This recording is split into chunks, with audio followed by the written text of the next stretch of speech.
Airports make everyone look suspicious. Under those bright lights, even toddlers look like they're plotting something. I just wanted to get through security without losing my belt or my dignity. My wife, Clara, walked ahead in her heels, calm and polished, like always. Lately, though, something about her felt off. The soft touches, the quick smiles. More like she was checking a trap than holding my hand. We had matching black suitcases, rolling along like any normal couple on a getaway. I told myself we'd buy coffee, complain about the delay, sit together, talk like we used to. I wanted to believe that. Then 4 officers in blue jackets stepped out of nowhere.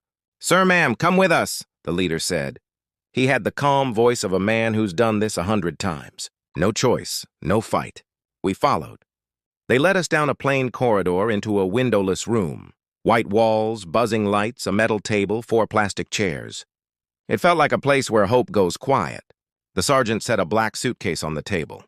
Same brand as ours. Same scuffed corner. He rested a hand on it. "Who owns this luggage?"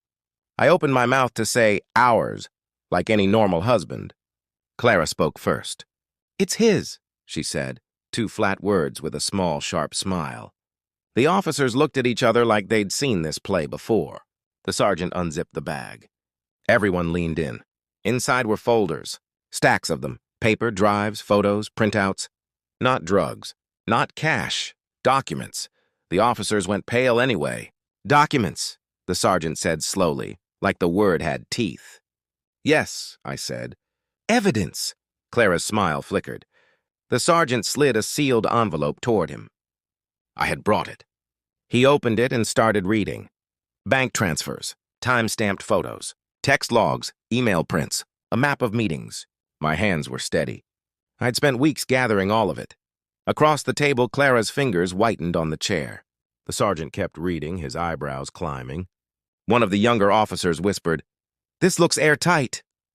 Clara finally spoke, a tight whisper. "What are you doing?" "Being better at marriage than you thought," I said quietly. They separated us. I could hear her through the thin wall, first calm denial, then anger, then tears, then bargaining. "I'm just a housewife." "It's planted. I can cooperate." Her voice ran through all the stages you hear in police dramas. It would have been sad if it hadn't been so deliberate. Here's how we got there. The signs for weeks, Clara had been different. Late-night calls, whispering, a new passcode on her phone, cleared browser history, new clothes for errands, a gym across town, tiny lies that didn't match, none of it loud. All of it wrong. I told myself the simple story, an affair. It would have hurt, but it would have made sense. Then one night she fell asleep on the couch, and I unlocked her phone on the 3rd try. There were hundreds of messages with a contact saved as VR. It wasn't romance. It was logistics. Package ready. Backup route. Payment confirmed. I followed a trail of photos and names until I found him. Victor Russo, a career criminal with a record and a public life loud enough to choke on, cars, cash, gym selfies, and tough guy quotes. He was the kind of man who thinks chaos is a personality. Clara wasn't just cheating. She was planning a move, something that involved money, movement, and risk. And it looked like she wanted me to carry the blame. So I watched, listened, took notes, printed messages, copied drives. I learned her new routines. I learned something else, too. Clara loved identical luggage. Same brand, same size, same scratches. To her, it looked elegant.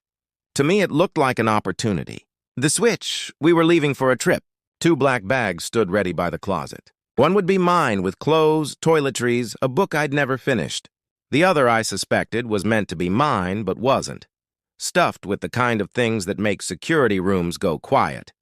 While Clara took one of her long pre-travel showers, I opened her suitcase. What I found fit the pattern. Items that could be explained as not mine, but positioned to be mine. I removed everything illegal and stashed it, secured and logged, in a small storage unit I'd rented in her name. Receipts and key fob, all in her purse from a quick errand I'd forgotten she ran. Arrogance makes people sloppy. In her suitcase, I replaced the contents with documents. My documents. Photos of her meetings with Victor, bank records, chat transcripts, timelines, and a small GPS unit, legal, precise, tucked into the lining. If anyone ever asked where the bag had been, the trail would answer. When I zipped it shut, the bag looked exactly the same. Same scuff. Same weight, same plan, just not hers anymore. Back in the room, the sergeant finished reading the packet I'd prepared. He asked for Clara's passport. That simple request broke something in her. Her purse, usually tidy, became a storm. Her voice shook. What if there's a problem with it? Innocent people don't ask that. They brought me back in. Clara looked like a mirror that had fallen and been glued together wrong. Makeup smeared, hair loose, eyes wide and far away. She stared at me like I'd pulled the floor out from under her. Tell them, she said. 2 words empty of everything but anger. I already did, I said. Weeks ago. Silence. Then the slow collapse of a person who suddenly understands the math of her own choices. They didn't cuff her right there.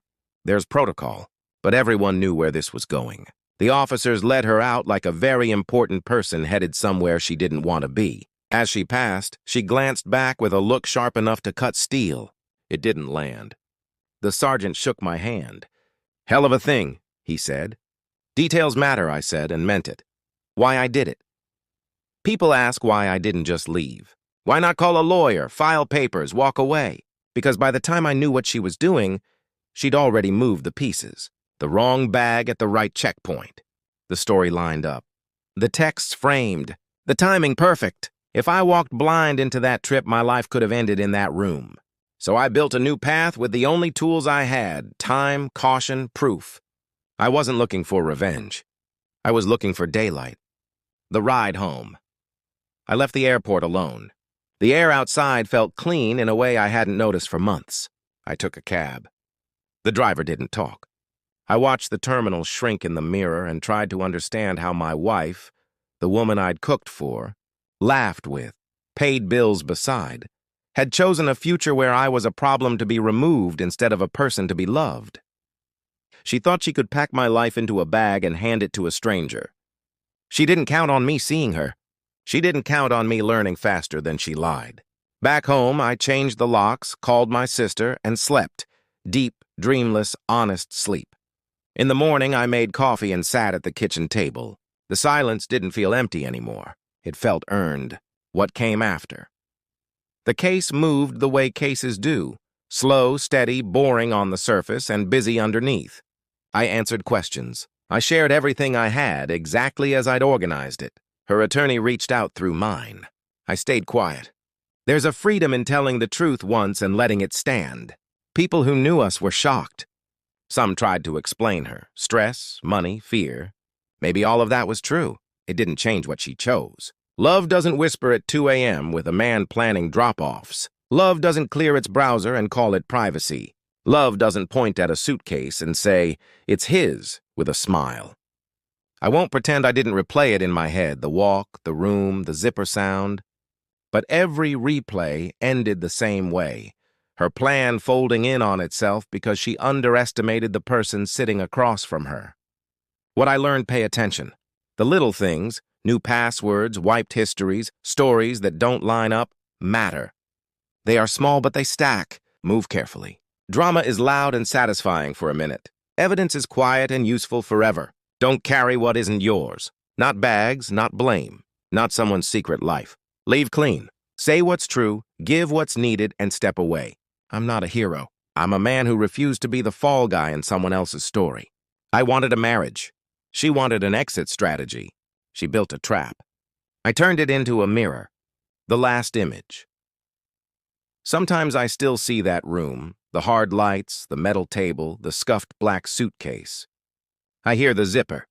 I watch 4 officers go pale at paper. It's strange what scares people. Not always what's hidden. Sometimes what's written down in plain words is more powerful than anything stuffed into a false bottom. Airports really are like aquariums. People swim past each other in bright light, carrying their private currents, their secret tides. You can't tell who's dangerous and who's drowning. You just hope you don't get pulled under. Walking out into the sun that day, I wasn't drowning anymore. I wasn't dead weight. I was just light and free, and done with matching luggage. Thanks for watching.